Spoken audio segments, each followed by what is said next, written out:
Bien, ahora de forma secuencial se muestra el esquema con cada uno de los temas que procede de la materia, dividiéndose en mezclas y sustancias, donde la primera de ellas se subdivide en mezclas homogéneas y heterogéneas.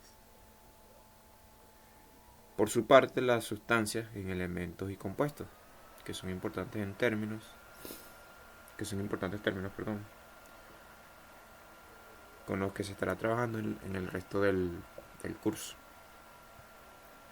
En principio todas las sustancias pueden existir en tres estados, como vemos acá en pantalla. En la representación microscópica de un sólido, un líquido y un gas. Los gases difieren de los líquidos y los sólidos en la distancia en que interactúan entre moléculas. En un sólido, por ejemplo, las moléculas se mantienen juntas de manera ordenada, con escasa libertad de movimiento, o bien,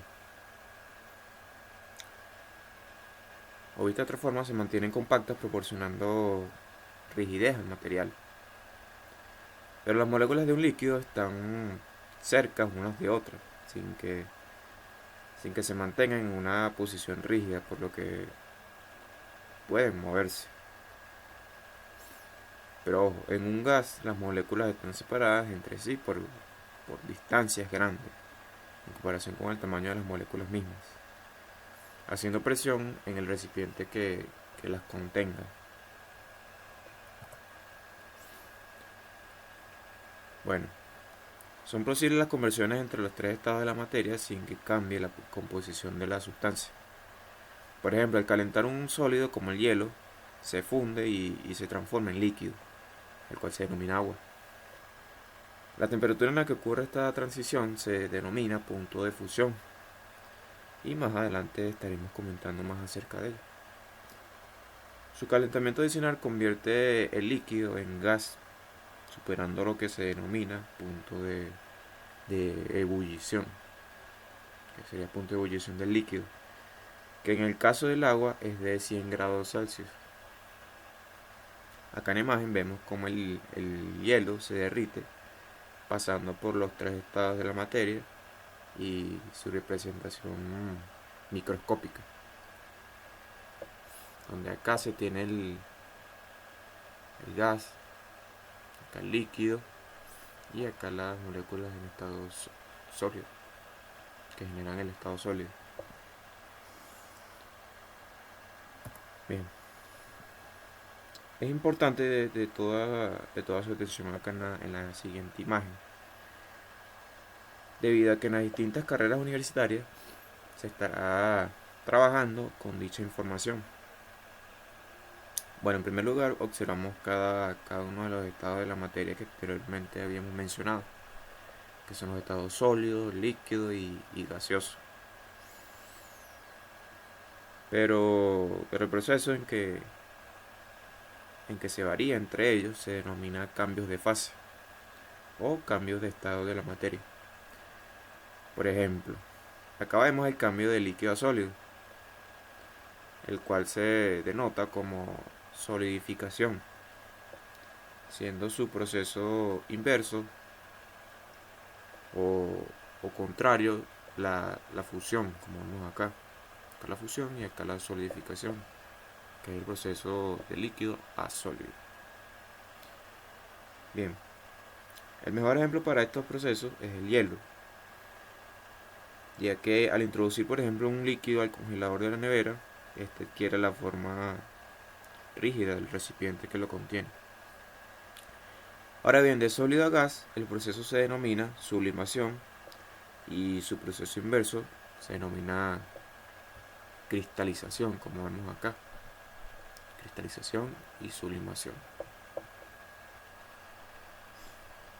El mejor ejemplo para ello es el hielo seco, el cual posee características particulares que no le permite adquirir forma líquida, sino que directamente adquiere forma gaseosa. Luego tenemos el proceso de transformación de gas a líquido, denominándose como condensación, y su proceso inverso como evaporación, como Vemos acá, proceso de líquido a sólido, evaporación y condensación. Bien, el mejor ejemplo de ello es cuando se hierve agua. Se enciende la cocina y en una temperatura alta de aproximadamente 100 grados Celsius, el agua empieza a cambiar su forma física en vapor, al superar su punto de ebullición, que no es más que la temperatura en que el líquido empieza a evaporarse. Es importante el dominio de esta parte, ya que se trabajará mucho con ello en cada una de las carreras universitarias. Ok, bueno, a la sustancia se le identifica por sus propiedades y su composición. El color, punto de fusión, y punto de ebullición, por ejemplo, son propiedades físicas. Una propiedad física se puede medir y observar sin que se modifique la composición o identidad de la sustancia. Por ejemplo, es posible medir el punto de fusión del hielo. Ojo que el punto de fusión es el punto en el que un sólido empieza a transformarse en líquido, para que no se olvide.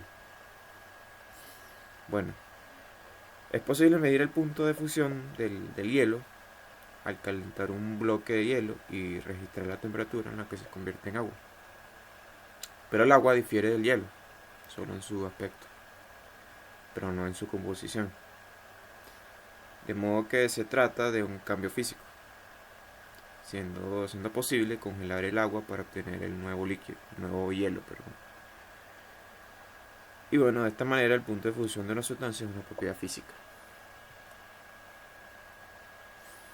Por otra parte, la aseveración que el hidrógeno se quema en presencia de oxígeno para formar agua, que hemos dicho anteriormente, describe una propiedad química del hidrógeno, ya que a fin de observar esta propiedad debe ocurrir un cambio químico, que en este caso es la combustión, caso que colocamos como ejemplo acá. Después de este cambio, desaparece la sustancia química original, que sería el hidrógeno, y solo queda otra sustancia química distinta, que es el agua. Pero es imposible recuperar el hidrógeno a partir del agua mediante un cambio físico. Por ejemplo, la ebullición o congelación. Otro caso, por ejemplo, cada vez que se cocina un huevo, ocurre un cambio químico. Pues cuando la yema y la clara se someten a temperaturas cercanas a 100 grados Celsius, experimentan cambios que no solo modifican su aspecto físico, sino también su composición química. Después de comerse el huevo, se modifica de nuevo, por efecto de sustancias del cuerpo humano llamadas enzimas. Esta acción digestiva es otro ejemplo de un compuesto, de un cambio químico.